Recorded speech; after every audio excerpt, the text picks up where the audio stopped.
장례식장 아마 안 가본 사람이 아마 없을 겁니다.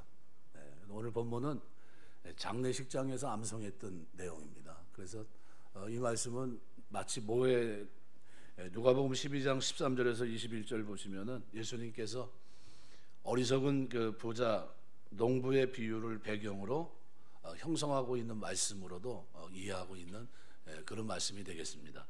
오늘 읽은 이 말씀을 중심으로 해서 하나님은 하신다. 그렇죠? 사람은 할 수 없지만 하나님은 하신다. 사람들은 살아가면서 꽂혀서 살아갑니다. 꽂혀서 살아간다는 게 거기에 하나의 재물이면 재물, 또 아름다움에, 또는 존귀함은 또 존귀함에, 그렇죠? 살아가면서 거의 대부분의 사람들이 지식을 축적하는 일에 또는 지혜를 얻는 일에 모든 걸 올인합니다. 그래서 어떤 사람들은 그걸로 먹고 살아요. 다 하나의 인생이 이런 다양한 범주 속에서 살아가는데 그 대표적인 영역 네 가지를 오늘 본문에 집어넣고 있습니다.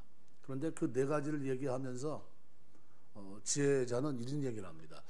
그런데 아무리 그렇게 살아가도 그 문제가 해결되지 않으면 안 된다. 그러면서 그 문제를 심각하게 깨닫는 것이 중요하다.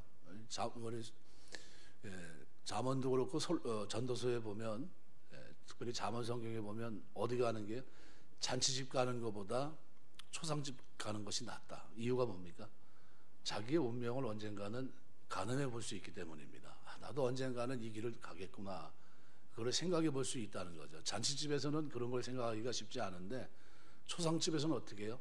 내 운명을 한번 생각해 볼 수 있는 그런 겁니다. 우리 전에 우리가 이제 제가 스티븐 코비가 쓴 책 가운데 성공한 사람의 7가지에 대해서 쓴 습관에 대해서 얘기했는데 두 번째가 뭐냐면요, 바로 그 얘기입니다. 장례식장에 대한 얘기예요. 만약 내가 죽었을 때 4명의 연사가 나와서 얘기를 하죠. 이 사람이 누군가. 그러니까 보통 죽음을 염두에 두고 산다 하는 게 쉽지 않거든요. 그런데 죽음을 염두에 두고 살아라, 이게 두 번째입니다. 근데 그 이유가 뭐냐 하면 나는 잘 산 것 같은데 나중에 그 네 사람이 와서 나에게 뭐라고 얘기하는지 그게 굉장히 중요하다는 겁니다. 근데 그때 엉뚱한 얘기가 만일 전달이 된다면 그럼 내가 잘못 사는 거죠, 결과가. 이거 나는 나를 잘 모르는데 대부분 사람들은 나를 정확하게 보고 있거든요. 그래서 코비는 바로 그런 얘기를 하면서 당신은 어떤 사람으로 기억되기를 원하느냐, 당신의 삶에 대해서 사람들이 어떻게 얘기를 해주기를 원하느냐, 그걸 염두에 두고 살아라. 그게 두 번째입니다. 그런데 오늘 본문은 그런 의미로는 굉장히 의미가 있고요. 또 우리가 지금 골로새서 말씀을 이제 묵상하고 있습니다. 이제 금요 철야 기도 때 강해를 하면서 앞에서부터 쭉 나가고 있는데 6절 말씀에 보면요, 아주 골로새 말씀에도 보면 6절에 그런 부분을 얘기합니다. 1장 6절에 보면 이렇게 말해요. 이 복음이 이미 너에게 이르매 너희가 듣고 참으로 하나님의 은혜를 깨달은 날부터 너희 중에서와 같이 또한 온 천하에서도 열매를 맺어 자라는도다. 금요 철야 기도 때 제가 말씀을 드리면서 그랬습니다. 신앙생활에 가장 중요한 게 뭐냐면 이 은혜의 복음을 깨닫는 거, 이게 굉장히 중요합니다. 여기 깨닫는다는 그 의미의 원어의 뜻이 뭐냐면요, 깊이 있게 깨닫는 겁니다. 뭘 깨달아야 돼요? 그 은혜, 복음의 은혜를 깊이 깨닫는 게 중요하다는 겁니다. 골로새 교회는요, 어떻게 보면 한 사람에 의해서 세워진 교회입니다. 그 한 사람이 누구냐면 바로 바울을 통해서 에베소에서 바울이 전한 복음, 은혜의 복음을 깊이 있게 들은 겁니다. 깨달은 겁니다. 그리고 돌아와서 교회를 시작한 것이 골로새 교회예요. 근데 이 사람이 골로새 교회만 세운 게 아니라 라우디게아, 그다음에 어떻게 히에라볼리 이 지역까지 어떻게 다 복음을 전하고, 그 시대 로마 시대 한 예수님이 승천하시고 한 30년 후의 장면입니다. 한 50만 명 정도가 예수를 믿는, 열매를 맺는 열매가 나타납니다. 그런데 그들에게 나타난 두드러진 특징이 뭡니까? 예수 그리스도 안에 있는 믿음이에요. 그 다음에 어떻게 해요? 성도를 향한 사랑, 하늘에 대한 소망, 이게 충만합니다. 어떻게 그럴 수 있을까? 뭘 깨달았기 때문에요? 은혜의 복음을 깨달았기 때문입니다. 깊이 깨달았기 때문에. 바울이 뭐라고 얘기합니까? 내가 이 은혜의 복음을 증거하는 일에는 나의 생명을 조금도 귀한 것으로 여기지 않는다.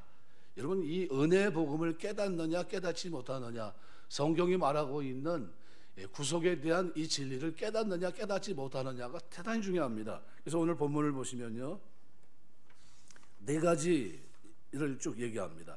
시편 기자는 오늘 본문에 이렇게 말합니다. 만민들아 와서 들으라, 세상의 거민들아 귀를 기울이라. 이 아잔이란 말인데 깨달아 묵상하라는 겁니다. 그래서 귀천 빈부를 물러나고 다 들을지어다. 만민을 초대합니다. 아주 마치 이건 뭐예요? 반드시 들어야 되는 긴급 동의안 같은 내용입니다. 지금 이 얘기는, 내가 전하고 있는 얘기는 누구든지 알아야 될 내용이라는 겁니다. 그리고 깨달아야 될 내용이라는 겁니다. 그래서 이거를 깨닫지 못하면 마지막 20절에 가서 뭐라고 표현합니까? 이렇게 표현해요. 그래서 49장 20절에 보면 이렇게 말합니다. 존귀하나 깨닫지 못하는 사람은 멸망하는 짐승과 같도다. 깨달아야 된다는 겁니다. 내가 지금 얘기하는 이거를 깨달아야 된다. 어디서요? 장례식장에서 지금 얘기하는 겁니다. 그러니까 굉장히 중요하죠. 중요한 난제를 지금 얘기하는 겁니다. 세상 사람들이 분주하게 살아가는데 뭐에 대해 분주하냐 하면 네 가지입니다. 재물, 지혜, 존귀, 아름다움. 이 네 가지에 취해서 살아갑니다. 목표를 가지고, 거기에 꿈을 가지고 힘있게 살아갑니다. 그런데 이 네 가지가 하나님과의 관계 속에 이 구속의 문제가 해결되지 않으면 의미가 없는 거예요. 그런 존귀에 처했지만 부자가 됐고, 말 그대로 세상의 지혜로 가득 차 있고, 그 다음에 또요, 존귀, 명예와 권세를 가지고 있고, 또 세상 사람들이 추앙하는 아름다움을 지니고 있다 할지라도 그 문제가 해결되지 않으면 어떻게 됩니까? 결국은 실패하고 만다는 거예요. 여러분, 우리가 여러 가지를 얘기하고 있는데 특별히 지식에 있어서, 여러분, 금세기 1920세기의 유명한 장폴 사르트르 같은 사람들 한번 가만히 생각해 보십시오. 프랑스 철학자이고 1980년 3월 프랑스 파리 브루세 병원에 그 20세기를 그저 흔들어 놨던 한 사람, 무신론자죠. 무신론자 실존주의 철학자 사르트르가 이제 병원에 입원합니다. 폐수종으로 입원합니다. 근데 병원에서 소리 지르고 찾아온 사람들이 고람을 치고 절규를 하니까 병명이 뭔지 너무 불안해하는 거죠. 죽음에 대한 불안, 공포 때문에 옆에 있는 사람, 자기 아내조차도 어떻게 해요? 곁에 서 있기를 꺼리고 자기 병명이 뭔지를 묻지도 못하는 그런 아주 우스꽝스러운 모습으로 결국은 죽게 되는데, 아내도 이 두려움 때문에 자기 남편에게 병명을 말하지 못합니다. 이 사람은 자유라고 하는 이름하에 수많은 수필, 소설, 희곡, 다양한 글을 남겼던 말 그대로 천재적인 작가입니다. 계약 결혼, 노벨 문학상 수상 거부 등 아주 숱한 화제를 뿌린 인물이에요. 그런데 이 사람은 20세기에 그렇게 큰 발자취를 남겼지만 무신론 실존주의 철학자입니다. 그러니까 하나님이 없어요. 결국 어떻게 됐습니까? 입원한 지 한 달 만에 1980년 4월 16일 초라한 모습으로 두려워하는 가운데 죽음합니다. 뭐를 깨닫지 못했냐면 예수 그리스도의 피 묻은 복음의 은혜를 알지 못합니다. 그리고 그는 두려움 속에서 죽음하라요. 사르트르 죽기 전에 한 80년 전에 이 땅을 지나갔던 진짜 무식한 사람 한 사람이 있습니다. 누구냐면 바로 D.L. 부디예요. 구두점 직공이었던 이 사람이 예수 믿고 복음 전하는데 하도 문법이 틀리니까 뭐라고 얘기합니까? 설교 끝나고 나갔더니 서가지고 교수가 한 사람이 붙잡고 얘기합니다. 오늘 얘기한 문법이 뭐가 틀렸고 하면서 쭉 얘기를 하니까 D.L. 부디가 그런 얘기를 합니다. 그래, 나는 다 틀렸는데, 그래, 나는 그래도 사람들 가서 많이 구원시키고 하고 있는데, 당신 그 문법을 잘 알고 있는 당신은 몇 명이나 구원했습니까? 이런 질문해요. 그만큼 어떻게 해요? 말이 맞지 않아요. 근데 딱 한 가지만 전합니다. 뭐예요? 예수 그리스도의 은혜 복음. 예수 믿어야 구원받습니다. 천국 갑니다. 이게 중요합니다. 근데 나중에 죽을 때 어떻게 죽냐면요, 임종 침대에서 이렇게 얘기해요. 땅이 사라지고 하늘문이 내 앞에 열린다. 이것이 죽음이라면 죽음은 얼마나 달콤한가. 오늘은 내 승리의 날이고 더 없는 영광의 순간일세. 그리고 천국 갑니다. 아주 두 사람이 엄청난 비교가 됩니다. 그죠? 한 사람은 지성이에요. 한 시대를 풍미했던 세계 주림 잡고 있는 아주 유명한 지성이었고, 한 사람은 뭡니까? 지성과는 거리가 멀어요. 그죠? 말 그대로 왜 그렇게 얘기를 합니까? 왜 설교를 그딴 식으로 합니까? 그런 소리 들으면서 복음을 전했던 사람이에요. 그런데 나중에는 어떤 차이가 있습니까? 한 사람은 천국을 어떻게 해요? 바라보면서 환호하면서 들어가고 있고, 한 사람은 어떻게 해요? 두려워서 절규하다가 병명이 뭔지도 모르고 두려움 속에 공포 속에 있다가 죽고 마는 이 두 가지 비극적인 인생이 비교가 됩니다. 사르트르는 무디의 임종과는 너무나 차이가 있다는 걸 볼 수 있어요.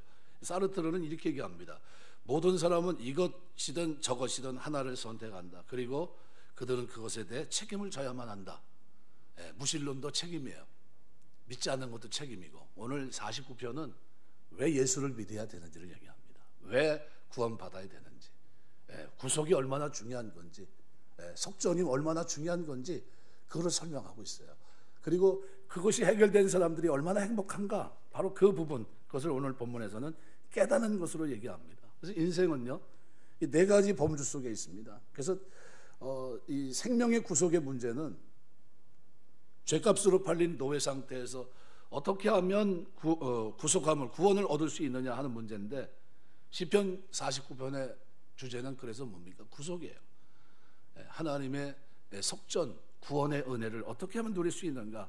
사람이 온 천하를 얻었다 해도 자기 생명을 잃으면 무슨 소용이 있겠느냐라는 말씀을 전해주기 위해 기록된 말씀입니다. 그러니까 여러분, 우리가 말한 대로 재물을 그냥 잔뜩 쌓았어요. 누가복음 12장 말씀대로 여러 해 먹을 그냥 곡식을 쌓아놓고 내 영혼아 평안히 즐기자 마시자, 그런데 뭐가 해결이 안 됐어요? 깨달아야 될 가장 중요한 문제, 예수 그리스도의 이 구속의 문제가 해결되지 않았던 거예요. 그러니까 오늘 내 영혼을 구원하면 내 예비한 것이 네 것이 되겠네. 아무 쓸데없는 짓 했다. 그게 잘못됐다는 겁니까? 잘못된 게 아니에요. 그런데 뭐가 문제냐면 해결돼야 될 수수께끼 같은 그 문제가 왜 인생의 난제거든요. 이 난제를 너는 풀지 못했다는 거예요. 그래서 오늘 읽은 말씀에 보면 4절에 이렇게 말합니다. 내가 비유에 내 귀를 기울이고 수금으로 나의 오묘한 말을 풀리로다. 좀 풀어보라는 거예요. 이 들어보라는 겁니다. 내가 인생의 숙제를 지금 풀어줬는데 한번 들어보라는 겁니다. 그 내용이 오늘 본문에 기록이 되어 있습니다. 특별히 부자에 대한 문제도. 그래서 여기 본문에 보면, 그래서 오늘 본문의 7절, 8절, 15절 말씀이 이 본문을 이해하는 중요한 핵심 구절이 됩니다. 그래서 7절 보시면 아무도 자기 형제를 구원하지 못하며 그를 위한 속전을 하나님께 바치도 못할 것은, 이렇게 되어 있는데 사실 6절이 근거입니다. 자기 재물을 의지하고 부유함을 자랑하는 자는 아무도 자기 형제를 구원하지 못하고 구원도 못하고 어떻게 해요? 그를 위한 속전도 하나님께 바치지 못한다. 이유가 뭡니까? 그들의 생명을 속량하는 값이 너무 엄청나서. 얼마만큼 들어갈까요? 한 영혼의 가치는, 어떤 사람이 그러더라고요. 사람이 장기를 이렇게 해서 다른 사람에게 판매를 하면 얼마나 될까? 6억 정도 얘기하더라고요. 6억. 여러분은 세상 사람들이 가치를 매길 때 좀 멀쩡하면 한 6억 정도 가치가 있대요. 근데 저는 동의하지 않습니다. 왜요? 거기는 뭐가 빠져 있냐면 가장 돈으로 해결되지 않고 사지도 못하는 영혼의 문제를 다루지 못해요. 육신의 문제만 가지고 그렇게 얘기한 겁니다. 영혼은 어떻게 해요? 영혼이 사느냐 살지 못하느냐, 이 문제는 다루지도 못합니다. 값으로 매길 수도 없고. 그 값이 얼마나 될까요? 엄청납니다. 그래서 6절에서 쭉 얘기한 대로 8절에 보면 그들의 생명을 속량하는 값이 너무 엄청나서 영원히 만연하지 못할 것이다. 부정어로가 들어가 있습니다. 미완료형입니다. 절대로 갚을 길이 없다는 거예요. 방법이 없다는 거예요. 아무리 부자고 엄청난 부자라 할지라도. 왜 그러세요? 우리 예수님 뭐라고 합니까? 온 천하와 비교할 수 있는 한 영혼입니다. 여러분 개개인 한 사람이 이 땅에서 가장 잘못하는 게 뭐냐면 자살하는 겁니다. 왜요? 이 세상보다도, 하나님이 창조한, 말씀으로 창조한 세상보다도 더 위대한 존재가 누구냐면 여러분 개개인 한 사람이에요. 왜요? 자, 우리가 우리 형상대로 사람을 만들어 보자. 하나님이 창조하고 허에 생기를 불어넣어 사람이 생명이 되게 하신 이 놀라운 창조 작품은 어떻게 해요? 하나님의 최고의 사랑의 작품입니다. 작가가 그 속에 자기의 의사가 그대로 반영이 되어 있습니다. 우리 피조물을 하나님이 그렇게 창조하신 겁니다. 그래서 하나님이 가장 가치 있게 여기는 게 바로 저와 여러분이에요. 그러니까 우리가 하나님의 사랑을 확신하며 살게 되시길 주 이름으로 축원합니다. 여러분, 이런 상태에서 오늘 본문에 보면요, 생명의 문제를 다루는데 재물로 영혼 구속이 불가능하다는 거예요. 그래서 너무 엄청나기 때문에 약하르라는 말은, 엄청나다는 말은 값으로 매길 수 없다는 거예요. 또 돈으로 살 수 없는 명성, 이런 겁니다. 돈으로 명성을 살 수 있습니까? 못 사잖아요. 똑같아요. 값으로 매기지 않는 거, 매길 수가 없어요. 이 생명의 값은 돈으로 따질 수 없다는 겁니다. 아무리 돈을 많이 벌고 뭐 이 땅에서 가장 돈을 많이 금을 가지고 있던 사람은 뭡니까? 다윗입니다. 다윗. 기네스북에 올라가 있는 금을 가장 많이 소유한 사람이 다윗이에요. 그 시대. 그런데 그 사람이 그 많은 금을 가지고도 한 영혼을 구원할 수 있을까요? 못합니다. 그런 일은 없다는 거예요. 절대 할 수 없다는 겁니다. 그러니까 생명의 값은 돈으로 따질 수 없을 만큼 귀하다는 거예요. 얼마만큼 귀하냐? 천하보다 귀하다고 주님 말씀합니다. 천하. 연 천하 피조물 말씀으로 창조한 세상과 비교가 되지 않는다는 거예요. 저로 영존하여 썩음을 보지 않게 못하리니, 오늘 9절 보면 그렇게 말합니다. 그가 영원히 살아서 죽음을 보지 않을 것인가. 근데 어떻게 됩니까? 그러나 그는 지혜 있는 자도 죽고 어리석고 무지한 자도 함께 망하고 그들의 재물은 남에게 남겨두고 떠나는 것을 보게 되리로다. 그런데도 그들의 생각은 뭐예요? 속생각에 그들의 집은 영원히 있고 그들의 거처는 대대 이르리라 하여 그들의 토지를 자기 이름으로 부르는도다. 사람은 존귀하나 장구하지 못하며 오래 살지 못한다는 겁니다. 근데 그 문제를 해결하겠다는 겁니다. 멸망하는 짐승 같다.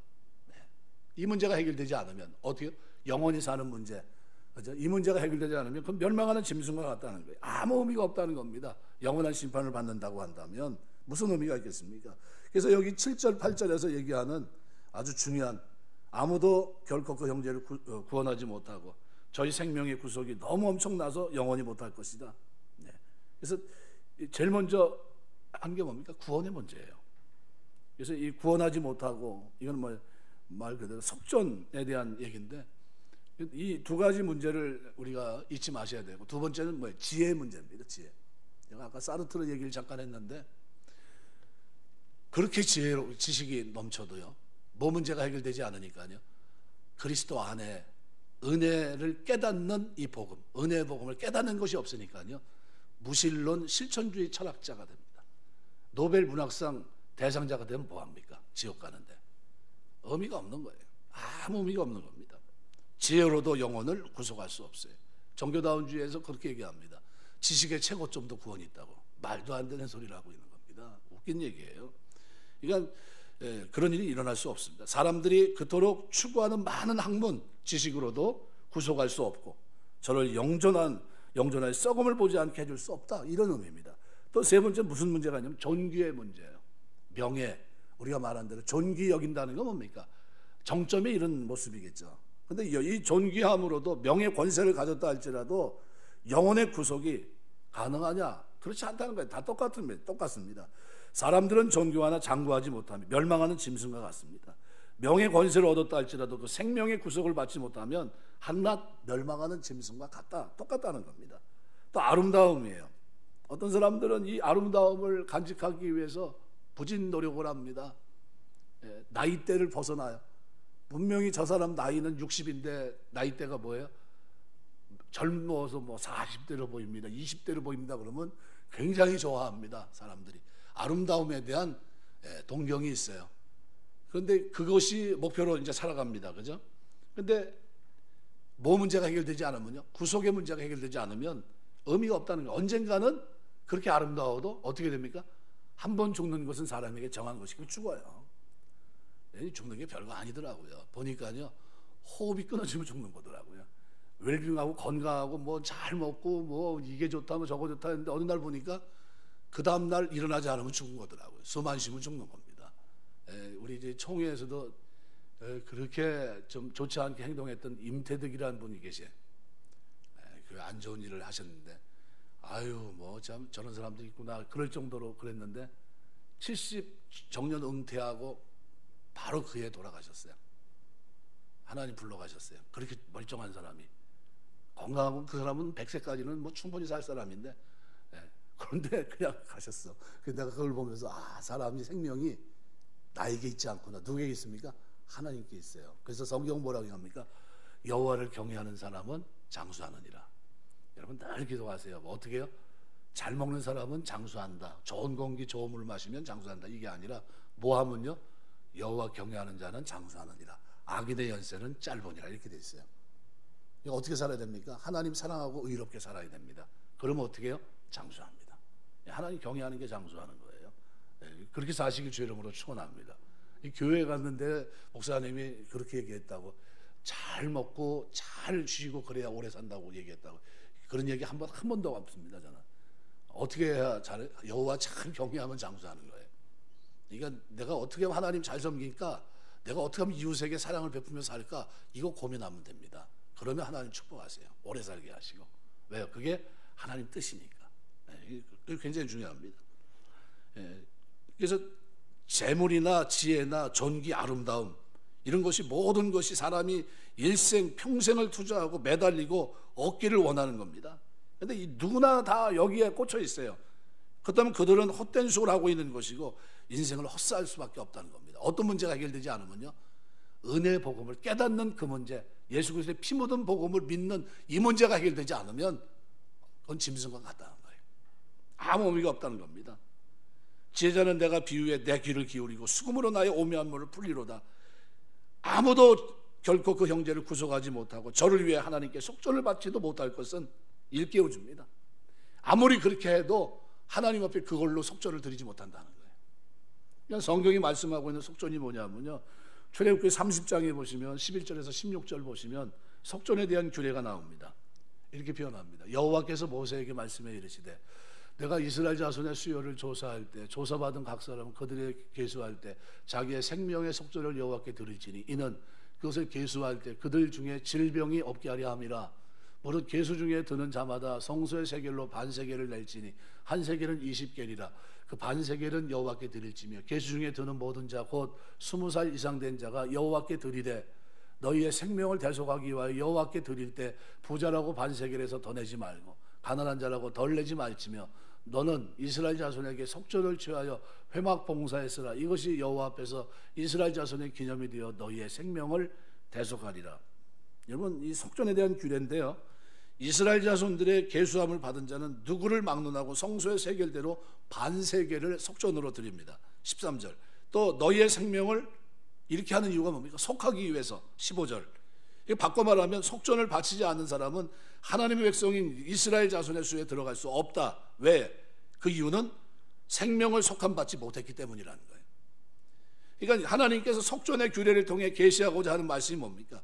죄값입니다. 죄값. 속전을 지불하지 않는 자는 하나님 백성에 들 수 없다. 죄 문제, 이 문제가 해결되지 않으면 결코 어떻게 해요? 하나님이 주시는 천국에 들어갈 수 없다, 이 얘기를 하신 겁니다. 그래서 생명의 속전은 여호와께 드리는데 왜 그렇게 해야 됩니까? 이는 계수할 때 그들 중에 질병이 없게 하려 함이라. 전에는 성경에 뭐라고 되면 온역, 뭐를 얘기할까요? 요즘 얘기하는 전염병을 얘기하는 겁니다. 그러니까 일종의 전염병인데 의학이 발달하지 못할 당시에 이 질병이라는 것은 곧 온역은 뭡니까? 멸절입니다. 그 시대 전체가 막 크게 죽는 겁니다. 그런데 신학적으로 표현하는데 멸망받지 않게 하기 위해서 생명의 속전을 드리라는 겁니다. 이 뜻이 문맥적으로 보면 더욱 분명해집니다. 그래서 10절에 보면 이렇게 표현해요. 30장 10절에 보면 아론이 1년에 한 번씩 이 향단불을 위하여 속죄하되 속죄제의 피로 1년에 한 번씩 대대로 속죄할지니라. 이 제단은 여호와께 지극히 거룩하니라. 속죄제의 피, 이걸 뭡니까? 예수님이 이 땅에 와서 단번에 자기의 몸을 들이신 겁니다. 화목제물이 되신 거예요. 속죄의 피를 흘리신 겁니다. 그러니까 이 속죄의 피, 11절에서 생명의 속전, 이걸 얘기합니다. 그러니까 결국 생명의 속전이나 속죄의 피 같은 뜻이에요. 같은 뜻의 다른 표현입니다. 진리는 하나예요. 그러니까 생명의 속전이라는 게 뭡니까? 궁극적으로는 죄를 속하기 위해 흘리는 피예요. 속죄의 피를 상징합니다. 너희의 생명을 속하기 위해 여호와께 드릴 때 부자라고 반세겔 더 내지 말고 가난한 자라고 덜 내지 말라. 이 피가, 그리스도의 피가 우리의 죄를 용서하는 거예요. 15절 강조점은 뭡니까? 속전으로 드리는 반세겔의 가치가 얼마나 되겠느냐, 가치 판단에 있는 것이 아니라 누구나 똑같은 형평성에 있습니다. 다시 말하면 부자나 가난한 자나 누구를 막론하고 영혼의 가치는 똑같이 귀중하다는 거예요. 부자는 귀중하고 가난한 자는 귀중하지 않고 이런 개념이 아니라는 겁니다. 생명은 똑같이 속전을 드리고 속함을 받는 겁니다. 이것이 온전한 것으로 개혁될 때까지 비유로 보여주신 속전에 관한 예법이에요. 그런데 이 예법이 누굴 통해 이루어진 겁니까? 이 땅에 오신 예수 그리스도를 통해서 이 속전을 이루신 겁니다. 우리에게 은혜의 복음이 바로 그걸 얘기하고 있는 거예요. 피 흘린 복음. 그래서 이 두 번째 오늘 본문에서 두 가지를 잊지 마셔야 됩니다. 뭐냐면 첫 번째는 인간은 할 수 없지만, 그죠? 인간은 다 할 수 없어요. 재물로도 안 되고 뭐로도 안 돼요. 금으로도 안 되고 황금으로도 안 되고 이걸로 안 돼요. 지혜로도 안 돼요. 지혜로도 속전, 아무리 똑똑하고 지혜롭고 그래도 어떻게 해요? 속전을 내야지. 그거 안 되고는 안 돼요. 그러면 남들에게 명예 권세를 갖고 있는 귀중히 여김을 받는 그런 존재가 되면 어떨까요? 존귀 여김을 받는 자, 그걸로도 안 된다는 거예요. 그럼 아름다우면 됩니까? 아름다워도 안 된다는 거예요. 아무 소용이 없다는 거예요. 그렇지만 하나님은 하신다는 거예요. 그래서 15절이 바로 중요합니다. 그래서 49편 15절 말씀에 보면 이렇게 표현해요. 그러나 하나님은 나를 영접하시리니 이름으로 내 영혼을 소울의 권세에서 건져내시로다. 구원을 얘기해요. 하나님은 하십니다. 여기 하나님은 하시나니 이카헤나라는 말인데 라카으라는 원형입니다. 라카으. 하나님은 받아들여지다. 하나님께 취하다는 뜻입니다. 하나님 취한다. 한 개인이 무엇을 자기의 소유로 삼는 동작을 나타낼 때 쓰는 단어가 라카으라는 단어예요. 근데 이 동사가요, 창세기 5장 24절에 보면 하나님과 동행하는 에녹이 죽음을 보지 않고 들림받은 사건을 묘사할 때 썼던 단어입니다. 하나님은 나를 영접하시니, 신약으로 넘어가면 예수님께서 뭐 영접하는 자, 곧 그 이름을 믿는 자에게 하나님의 자녀가 되는 권세를 주셨으니, 영접하는 자로 얘기합니다. 영접이 좋은 겁니까 나쁜 겁니까?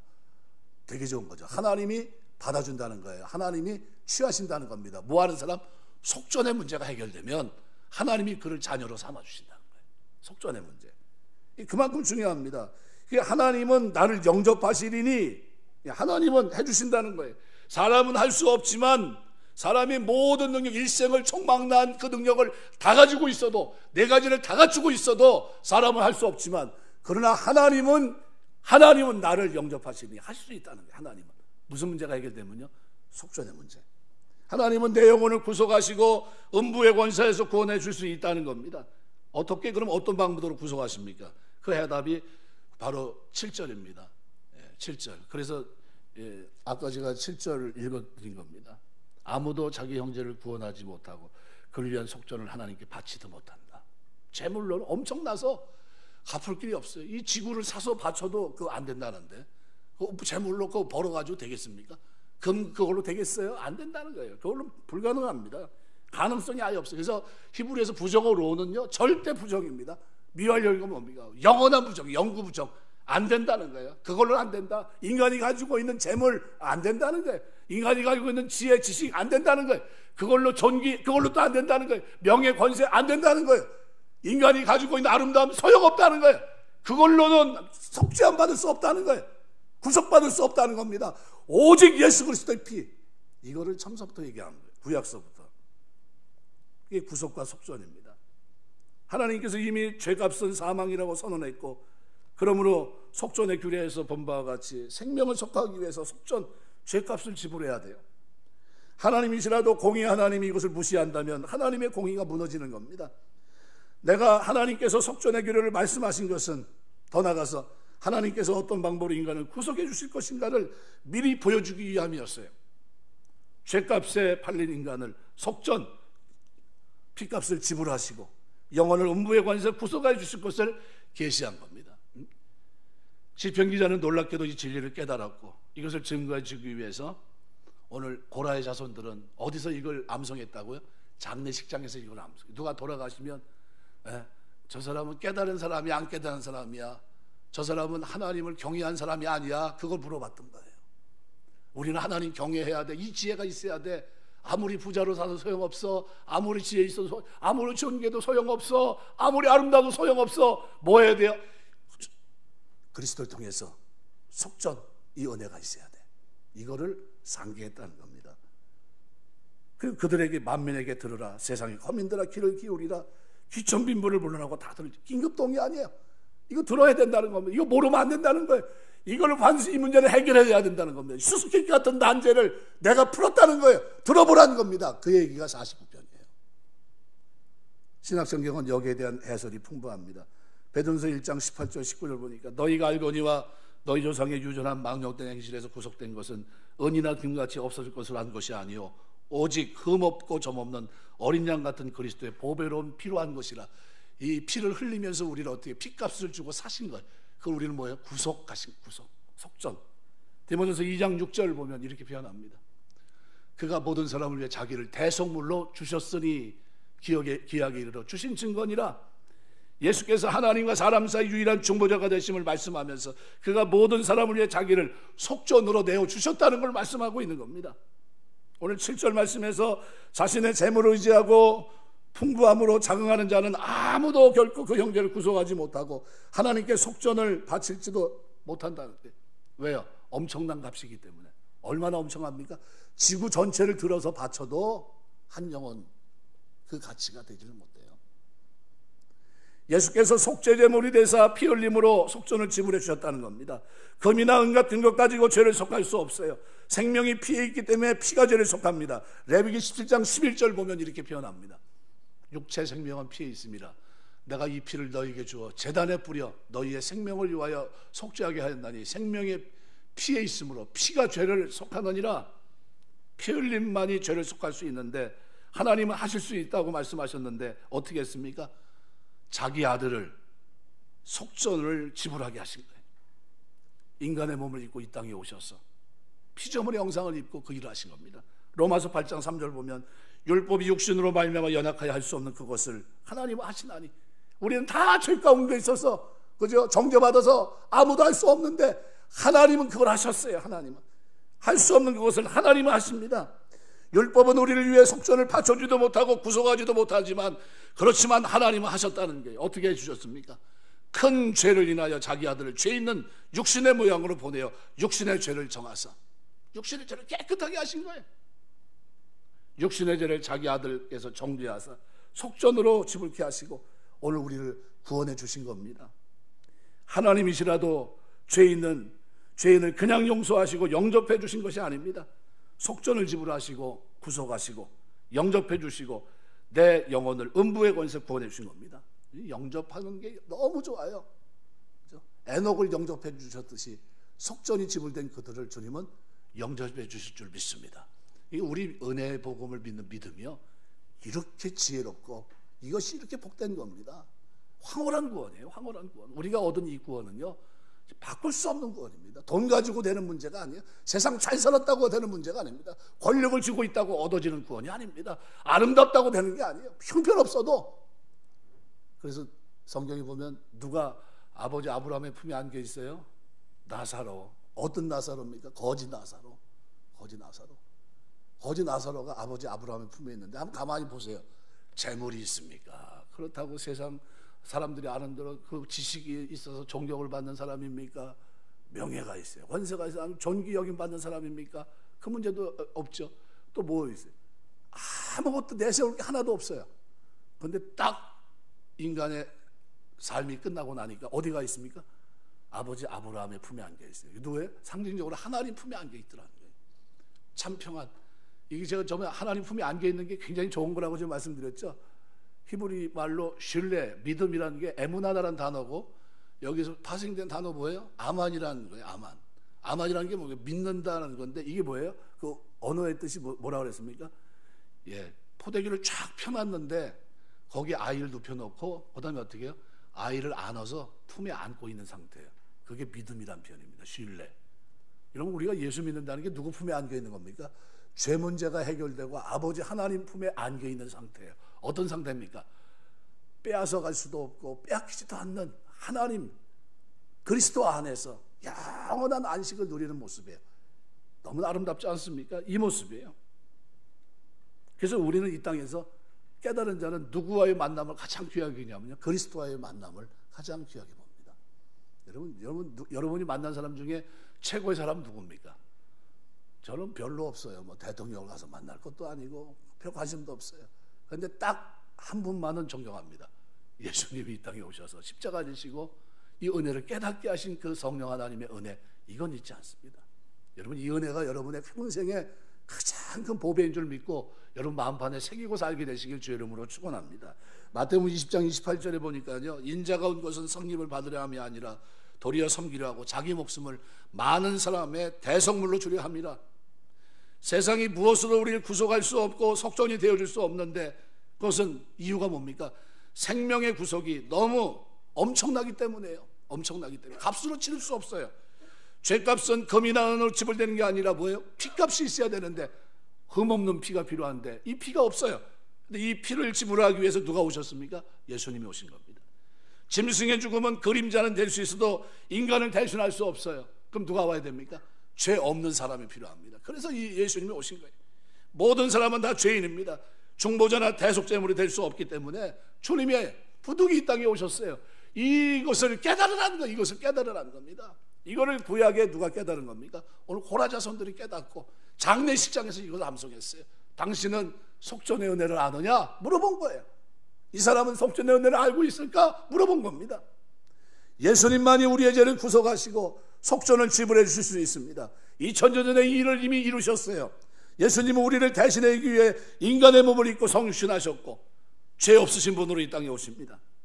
대속제물이 되시길 거절치 아니하시고 자원하여 죽기까지 순종하시고 아버지의 뜻을 이루신 겁니다. 이것은 하나님의 계획 가운데 이루어진 하나님이 해주신 일이에요. 인간이 할 수 없는 일입니다. 하나님께서는 죄를 알지도 못하신 자로 우리를 대신해서 죄를 삼으십니다. 고린도서 5장 21절. 속전을 지불케 하시고 오늘 우리를 구원해 주신 거예요. 시편 기자는 그래서 이렇게 얘기합니다. 만민들아 들으라. 귀천 빈부를 물러나고 다 들을지어다. 이렇게 시작한 시편 49편은 20절에서 뭐라고 얘기합니까? 존귀에 처하나 깨닫지 못하는 사람은 멸망하는 짐승과 같다. 아무리 세상 것 다 됐어도요, 뭐 문제 해결되지 않으면요, 이 속전의 문제 깨닫지 못하면 멸망하는 짐승과 똑같다는 겁니다. 여러분, 예수 안 믿는 형제, 예수 안 믿는 자녀 만들지 마세요. 목숨 걸고 어떻게 해요? 이 진리가 깨닫고 믿어지게 할 수 있는 여러분 되시길 주의 이름으로 축원합니다. 예. 얼마나 노력하셨습니까? 기도를 얼마나 해보셨어요? 예. 26년씩 기도한 사람도 있어요. 한 사람 구원하려고. 여러분, 우리 자식은 안 될 것 같다 이런 소리 하지 마세요. 몇 년이나 기도하셨어요? 변화되는 겁니다. 변화되는 거예요. 하나님 역사하십니다. 제가 하나님 앞에 돌아오는데도요, 저희 어머니가 저놓고 철야기도 하셨어요. 300일 철야기도 하셨어요. 300일 철야기도. 깨닫지도 못하고 있는 이 무지한 놈을 놓고서 300일을 밤새 가서 울었어요. 나중에 보니까, 돌아와 보니까 뭐예요? 울고 계셨더라고요. 울고 계셨어요. 얼마나 노력하십니까? 이거 깨닫는 거, 이거 깨닫는 게, 그래서 내가 그러잖아요. 골로새 교인들이 왜 그렇게 변화됐습니까? 이유가 뭐예요? 은혜의 복음을 깨달은 날로부터 깊이 깨달았기 때문에 그때서부터 어떻게 변화된 거예요. 그때부터 사람이 확 달라진 겁니다. 주 안에 있게 되고 믿음의 사람 살고 사랑을, 실제 성도를 사랑하는 사람이 됐고 약한 자를 돌아보며 섬기는 사람이 됐고 하늘의 소망을 두고 사는 사람이 됐고 지진 2번 났는데 뭐가 소망이 있어서 거기서 살겠습니까? 그런데 그렇게 살아가요. 뭐 때문에요? 은혜를 깊이 깨닫고 나니까 사람이 바뀌더라는 거예요.